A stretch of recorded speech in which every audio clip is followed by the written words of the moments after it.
First thing we want to do is install Homebrew. We're going to go to our web browser, go to brew.sh, copy this command, then we want to open our terminal. We're going to paste it. It's going to ask for our password. Type it in. Return. Press return to continue. Alright, so you'll see there's some next steps here. So run this command in your terminal to add Homebrew to your path. So it is going to be this guy here. Copy, paste it. Alright. Next thing we want to do is install mini conda. We'll do that with brew install --cask miniforge. Now we want to initialize our conda with conda init zsh. So we're going to want to exit our terminal and open it up again. So now with this base here, we know that we've successfully installed conda.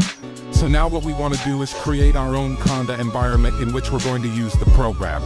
We're going to do conda create --name, whatever name you want. I'm going to go with box. Then Python equals 3.10. So we're creating a conda environment with Python 3.10. Proceed. Yes. Alright. Now we want to activate that environment. Conda activate box. So now we see here box before our username. Then we know box is currently activated. Okay, so now we want to upgrade our pip, setuptools and wheel packages. So we'll do python-mpip install -U pip, setuptools wheel.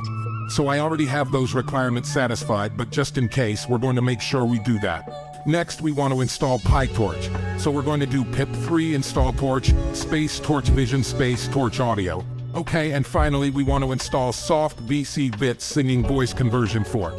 So we're going to go pip install -uso-vits-svc-fork.